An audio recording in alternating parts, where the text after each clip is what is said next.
Ano po ba ang totoong pangalan ng Diyos? Jehovah po ba o Yahweh? Yun lang po. Parehong hindi totoo yun, kapatid. Gawa-gawa lang ng tao yung Jehovah at Yahweh na yan. Ang pangalan ng Diyos sa mga original na teksto ng kasulatan ay 4 na letrang Hebreo. Yod, He, Waw, He. Ang kahulugan nun sa English grammar, YHWH. Yan ang original na pangalan ng Diyos na nakasulat sa mga manuskrito ng Biblia. Pakilagay mo nga sa screen, YHWH. Ayan. Mag-uumpisa ang basa dyan sa kanan, pakaliwa. Ganun ang paraan ng pagbasa ng mga Hudyo. YHWH. Mag-uumpisa ka sa kanan, papuntang kaliwa. Kung isusulat natin ngayon yan sa paraan ng English grammar, ay baliktarin mo. Kasi kung mag-umpisa tayo ng basa sa kaliwa pa kanan, ano? Lalabas yan, YHWH. Ang ginawa nitong mga panghas na mga translators, nilagyan nila ng vowels, yung YHWH. Yung Masoretes, pinalitan nila yung Y ng J. No? Tapos yung W, pinalitan nila ng V nung Masoretes na nag-translate ng Biblia. Kaya naging JH, VH. Nilagyan nila ngayon ng vowels in between. Nilagyan ng E, O, at A. Kaya lumitaw yung salitang Jehovah. Imbento yan, kapatid, wala sa Biblia yan. Kasi ang nasa Biblia lang, YHWH.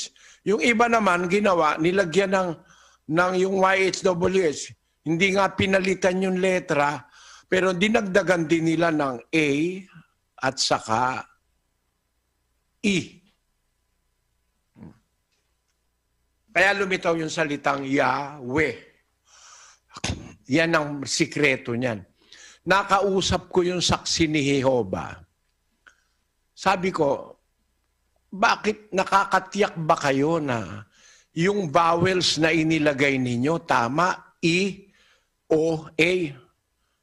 Kung halimbawa yun O, puro O, pwede ba yun? Ang sagot nun si Ayers, pwede ka. Di lalabas ka ako, pangalan ng Diyos mo, Hohobo. Kung puro A naman, lalabas hahaba. Kung puro I naman, lalabas heheba. Kung puro I naman, parang Bisaya, hihivi. Sabi ko, katarantaduhan itong pinangangaral na ito ng mga saksi ni Jehovah. Nanghuhula lang kayo, hindi naman nyo alam kung may ano ang vowel sounds na nandyan. Yan ay gross o masyadong kapangahasang mali ng mga nagtatranslate ng Biblia. Kasi alam mo, ang isang bagay dyan, mahaba ito eh. Ang isang bagay dyan, kapatid, ito, pakita muna natin. Pakita muna natin yung diskusyon namin itong mga saksi ni Jehovah. Kaya dapat siguro natin tanungin, Mr. Ayas, bakit naman? Hindi mo naman pala natitiyak na Jehovah eh. Pinatatanggap mo na sa amin yung Jehovah. O di ba? Dapat, bago natin ipatanggap sa ating kapwa-tao, tiyak na natin. Kung hindi natin tiyak, baka yun magkaroon pa ng amendment doon, kapatid, at saka mga kaibigan, baka yun maging hehede, o kaya huhubo, o kaya hahaba. Sapagkat walang nakatitiyak kung anong vowels ang ginamit ng mga Hebrew ayon sa kanilang libro ng mga saksi ni Jehovah. Kung magkaroon ng pagbabago, hindi ikaw naman ngayon tinuro mo na lang itinuro. Nakamatayan na lang ng tao na yung pala bahagi yan ng diskusyon namin nung pinakamataas na Pilipinong saksi ni Jehovah. Yung Ayers, magkapatid yan eh.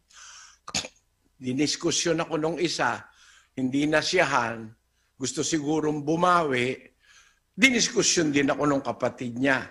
Dalawa yan eh. Sander Ayers at saka sino yung isa? Alfred. Alfred Ayers. Harap-harapan ka ako, niloloko ang mga tao. Hindi naman nila pala sigurado kung A talaga, kung E o O. Pagkaganyan ka ako, lalabas yung Diyos nyo, pwedeng ang pangalan ni Hohobo, Hahaba, Heheba, kung ano-ano pa. Ang sikreto dyan kasi, kapatid, hindi kasi lahat talaga totoo yan eh. Imbento lang yan. Ang talagang nakasulat sa Biblia at sa labas ng Biblia, bakit ko sinabing sa labas ng Biblia? Kasi ginagamit din ng kaaway ng mga Hudyo ang pangalan ng kanilang Diyos. No? Ang nakasulat sa Biblia, sa manuscripts, YHWH, nung panahon kasing before the 14th century, wala pa po ang letter J as a consonant. Ang letter J nung araw, ginagamit yan parang katumbas ng I. Pareho silang vowels lumalabas.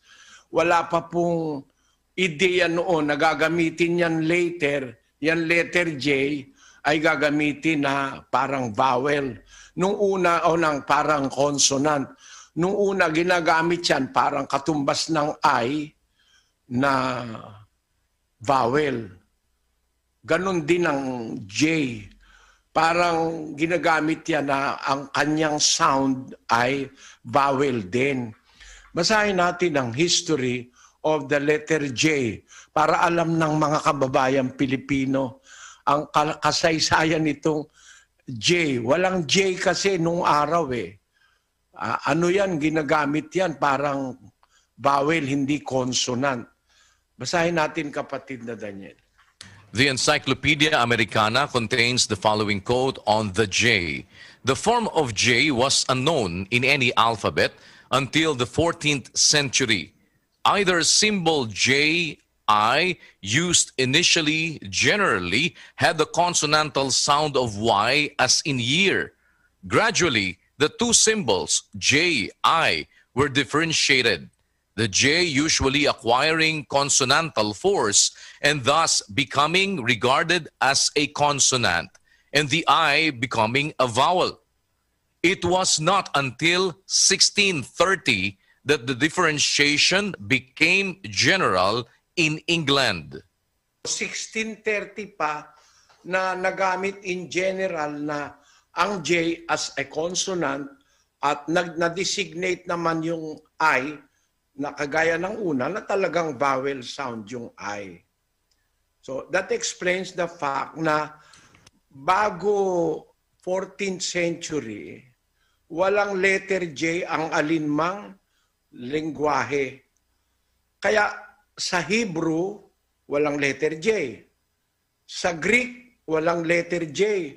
Bago nag-14th century. Tapos na ang Biblia noon eh.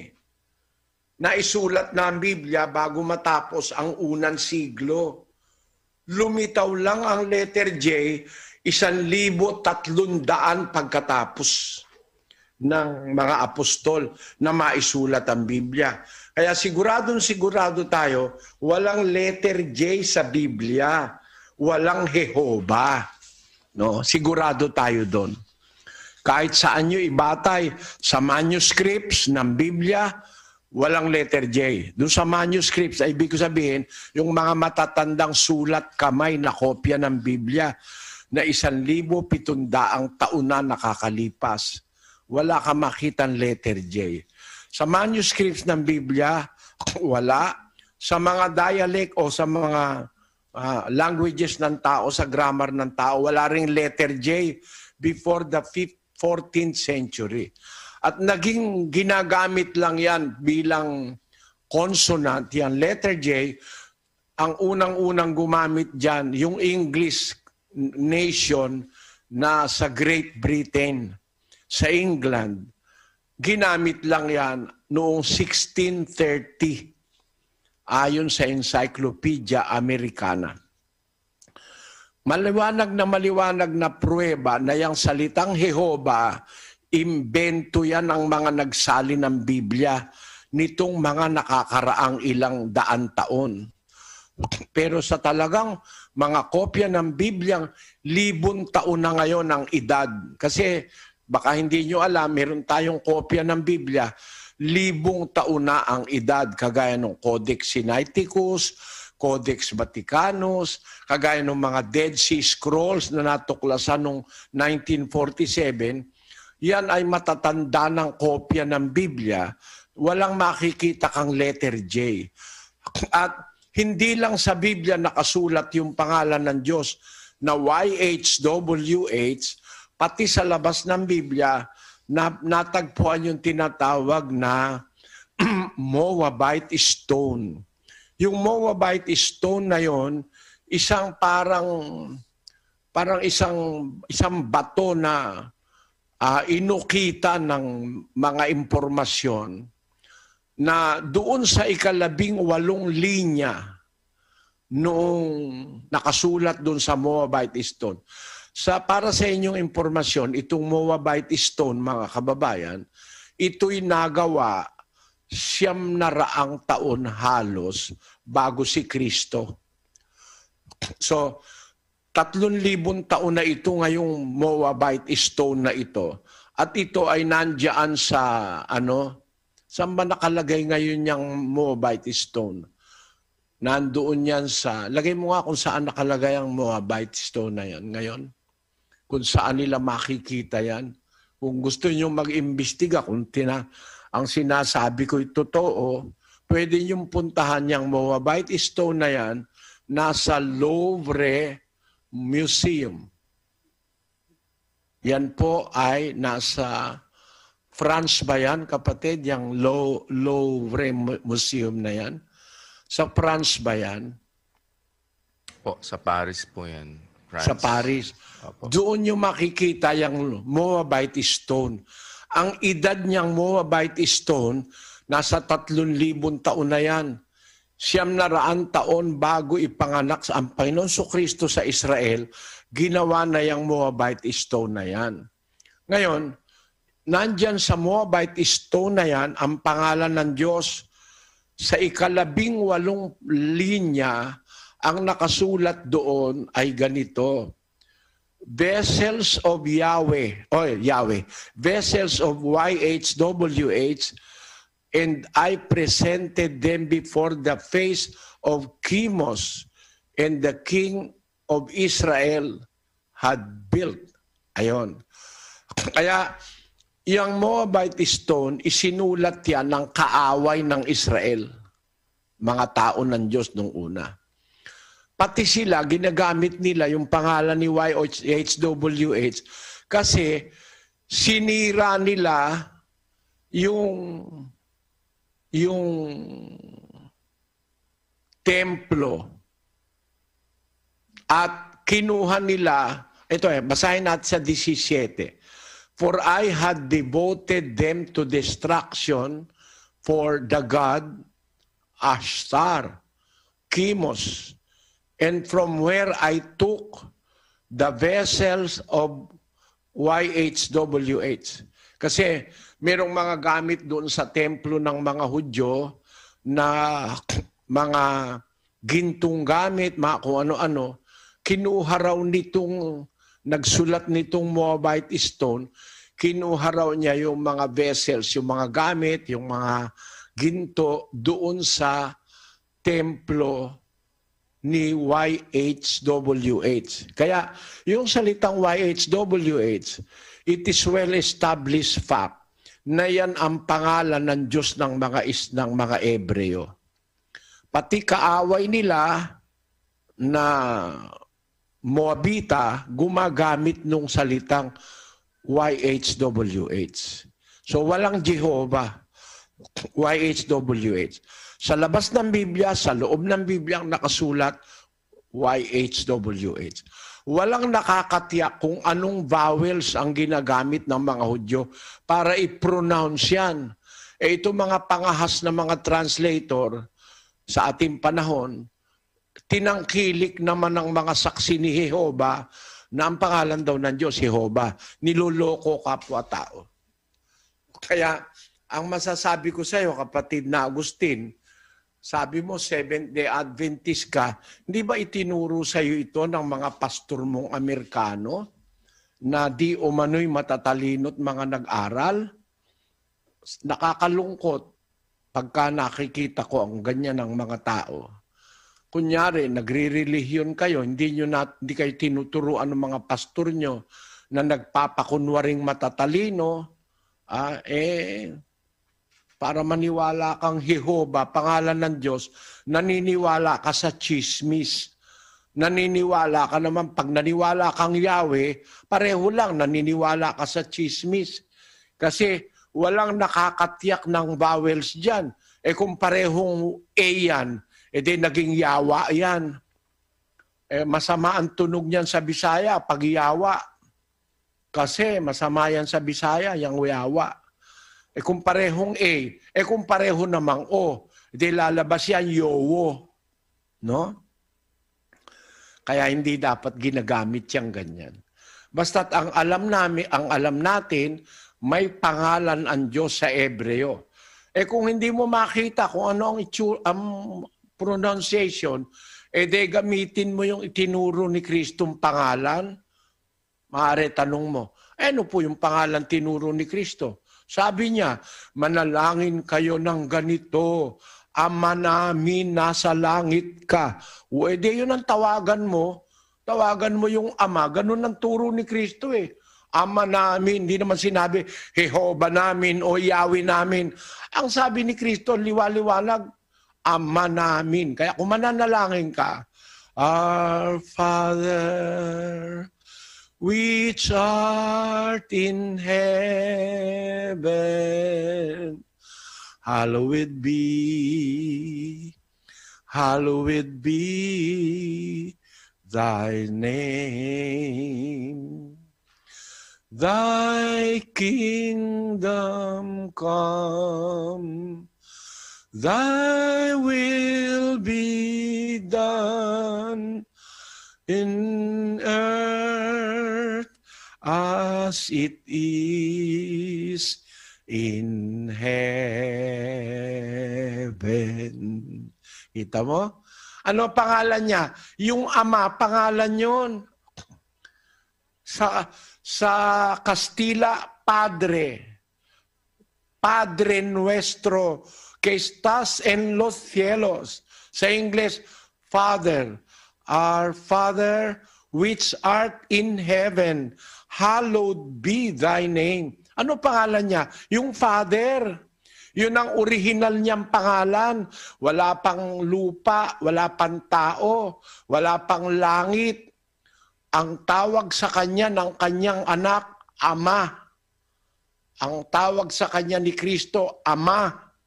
No? Basahin natin ang 63:16 ni Isaias. Sapagkat ikaw ay aming Ama, bagaman hindi kami kilala ni Abraham at hindi kami kilala ng Israel. Ikaw, O Panginoon, ay aming Ama, aming manunubos na mula sa walang pasimula ay siyamong pangalan. Yung Ama, mula nang walang pasimula, from everlasting, ang siyamong pangalan, Ama. Kasi wala pang langit, wala pang lupa, nandoon na yung kanyang anak, nandun sa paraiso, ang tawag sa kanya ng kanyang anak ay Ama. Yun ang unang-unang pangalan na nag-exist.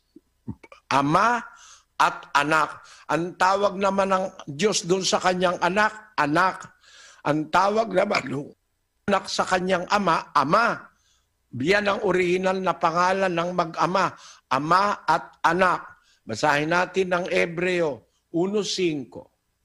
Sapagkat kanino nga sa mga anghel sinabi niya kailanman, ikaw ay aking anak, ikaw ay aking ipinanganak ngayon, at muli ako'y magiging kaniyang ama, at siya'y magiging aking anak.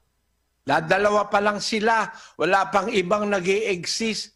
Silang dalawa pa lang magtatay. Tawag ng anak sa kanya, ama. Tawag naman ng ama sa anak, anak. O, kaya, kanino sa mga anghel sinabi ng Diyos kailanman, ikaw ay aking anak? Wala siyang pinagsabihang anghel noon. Ang pinagsabihan niya lang si Kristo na ipinanganak niya bago pa nilalang lahat ng bagay. Ito hindi tinuturo ng mga manalista ng Iglesia ni Manalo ito, na wala pang mundo, meron ng anak at meron ng ama. Hindi tinuturo ng mga ibang relihiyon yan. Ang pangalan nung nanganak, ama. Ang tawag niya sa ipinanganak niya, anak. Ang tawag naman nung anak sa nanganak sa kanya, ama. Yon ang mga unang pangalan umiral bago pa nagkaroon ng mundo at ng universo. Paano mo nangyaring naging Jehova o Yahweh yan? Ang original na pangalan ng Diyos, Ama. Sabi sa 63:16 ng Isayas, ikaw ay aming Ama, bagaman hindi kami kilala ni Abraham. At hindi kami kilala ng Israel. Ikaw, O Panginoon, ay aming Ama. Aming manunubos na mula ng walang pasimula, siya mong pangalan. Ang pangalan, Ama. May problema ka pa sa Yahweh, Yewa, Yoshua, kung ano-ano pa. Jehovah pa, Yahweh pa. Huwag ka naman problema. Ginawa lang ng mga, pwede natin sabihin mga siraulo yan. Yung gumawa niyan. Mas maganda na, gawitin mo yung ginamit ni Kristo, Ama. Nakakatiyak ka pa. At meron ka pang karapatang tawaging anak dahil ama ka, ang ama mo ang Diyos.